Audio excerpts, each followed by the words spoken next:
Hello बच्चों, मैं प्रगति। मैं आज आपके लिए न्यू चैप्टर भाषा लेके आई हूँ, जो कि हिंदी व्याकरण का एक टॉपिक है। मैं हिंदी व्याकरण पढ़ाने वाली हूँ, जो कि आपके school level exam class 1 to 12 में पूछा जाता है। पिछली वीडियो में मैंने सिलेबस डिस्कस किया था व्याकरण का, उसके अकॉर्डिंग आपके हर चैप्टर कंप्लीट करूँगी। इसके लिए आप लाइक कीजिए और सब्सक्राइब कर लीजिए मेरे चैनल को, ताकि आपको मेरे हर वीडियो अपडेट मिलता रहे। मैंने भाषा के हैंड रिटन नोट्स बनाए हैं। इसको पॉज करके आप नोट्स बना लीजिए, और अगर कुछ समझ में नहीं आया तो दोबारा इस वीडियो को देख सकते हैं। अब देखिए, भाषा की उत्पत्ति या भाषा क्या है।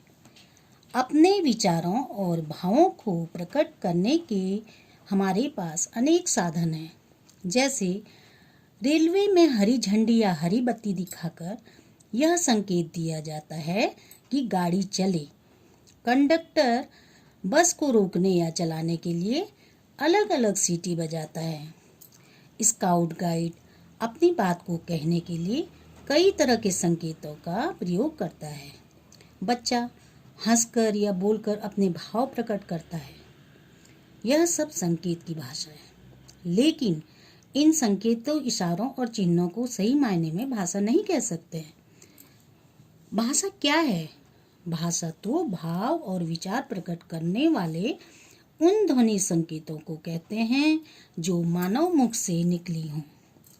मानव मुख से निकले ये ध्वनि संकेत व्यवस्था में बंधे रहते हैं। जैसे मधुरिमा पत्र पढ़ रही है या पारुल लिख रही है। मधुरिमा और पारुल पढ़कर लिखकर सभी भाषा के द्वारा कार्य कर रही हैं। अतः भाषा वह साधन है जिसके द्वारा हम बातचीत करते हैं और अपने विचार एक दूसरे को लिखकर या बोलकर पहुंचाते हैं। संस्कृत में कहा गया है, यह मनसा ध्यायति तद वाचा वदति, अर्थात जो मन से हम ध्यान करते हैं उसको बोलते हैं। अब देखिए, भाषा के रूप। भाषा के दो रूप होते हैं। भाषा की अभिव्यक्ति दो रूपों में होती है, मौखिक भाषा, लिखित भाषा। मौखिक भाषा क्या है? भाषा का ऐसा रूप जिसमें हम अपने मन के भाव बोलकर प्रकट करते हैं या सुनकर मन के भाव समझे जाते हैं। जैसे ऋचा पत्र पढ़ रही है। दूसरा, जया माताजी को कॉलेज के विषय में बता रही है। यहाँ जया बोलकर, माताजी सुनकर अपने मन के भाव प्रकट करते हैं या सुनकर मन के भाव समझे जाते हैं। दूसरा है लिखित भाषा।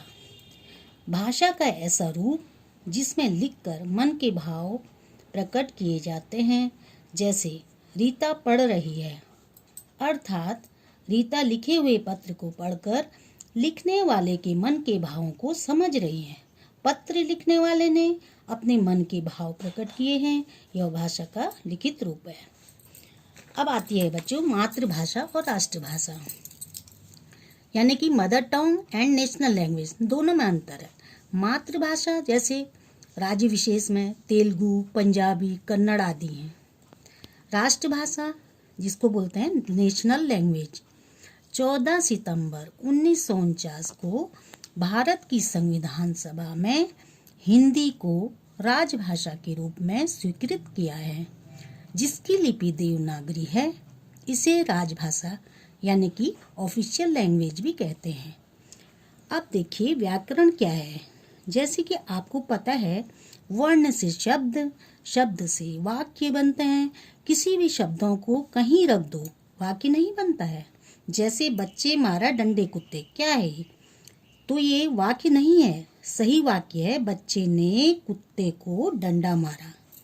यानी कि भाषा की नियम व्यवस्था को हम व्याकरण कहते हैं। Thank you.